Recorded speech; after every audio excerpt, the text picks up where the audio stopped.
ਪੰਜਾਬੀ ਨਜ਼ਮ ਇਹ ਸੀ ਕਿ ਸੱਚੀ ਗੱਲ ਉਹਦਾ ਨਾਮ ਕਿ ਸੱਚੀ ਗੱਲ ਨੂੰ ਜੀ ਕਰਦਾ ਈ ਤੇ ਦਮੀ ਨਾ ਮੋਤੀ ਰੋਲ।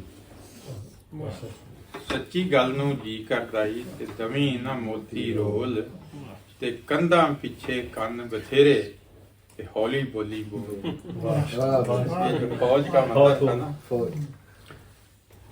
ਤੇ ਕੌਣ ਹੈ ਜਿਹੜਾ ਯਾਰ ਮੁਕਾਬਲ ਉੱਚਾ ਬੋਲੇ ਬੋਲ ਤੇ ਹਾਮਾਨਾ ਫਿਰੌਨਾ ਵਰਗੇ ਦਿੱਤੇ ਰੱਬ ਨੇ ਰੋਲ।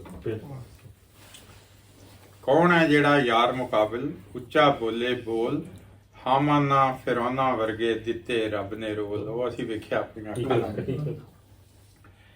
ਤੇ ਘੁੱਪ ਹਨੇਰੇ ਦੇ ਵਿੱਚ ਰਹਿ ਕੇ ਅੱਖੀਆਂ ਵੇਖਣ ਛੱਡਿਆ।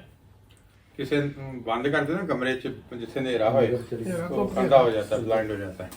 तो 1400 साल चूंकि रोशनी है रही नहीं तो घुप हनेरे विच रह के अखियां वेखण छड्डिया नहीं ते लोको चन्न आया सी चानण भी सी कोल।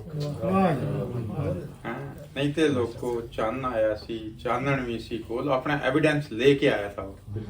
एक ते चंद चमक रहा सी ते एक नाल अपने सबूत लैके आया सी। ते आसे पासे फिर फौजी मंदिर है कि आसे पासे छवि कुआड़े, छवि कहते हैं बर्छी को। आसे पासे छवि कुआड़े ते किन्नू जख्म वखावा।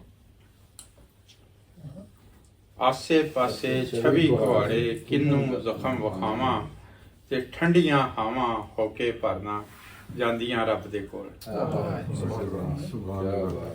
ਤੇ ਇਹਦਾ ਆਖਰੀ ਸ਼ੇਰ ਸੀ ਕਿ ਜੇ ਤੂੰ ਮੇਰਾ ਹੋ ਰਹੇ ਸਭ ਜਗ ਤੇਰਾ ਹੋ ਤਾਰਿਕ ਰੱਬ ਦੇ ਤੇਰੇ ਲਈ ਨੇ ਕਿੰਨੇ ਮਿੱਠੜੇ ਬੋਲ। ਇਹ ਪਹਿਲੀ ਜਿਹੜੀ ਸੀ ਨਾ ਆਵਾਜ਼ 84 ਲੇਕਿਨ ਉਹ ਜਿੰਨਾ ਇਹਨਾਂ ਨੇ ਕਹਿੰਦਾ ਕਿ ਗੈਪ ਹੋ ਗਿਆ ਉਹਦੇ ਬਾਅਦ आवाज तो बहुत बढ़िया सी।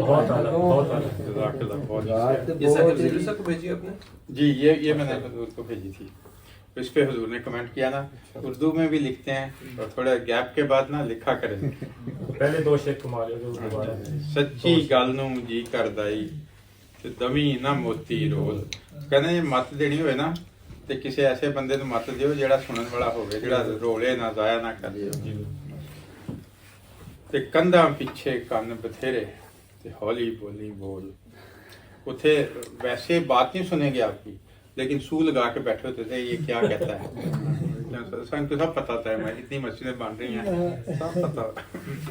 ते कौन है जेड़ा यार मुकाबिल उच्चा बोले बोल ते हामाना फिरौना वर्गे दिते रब ने रोल।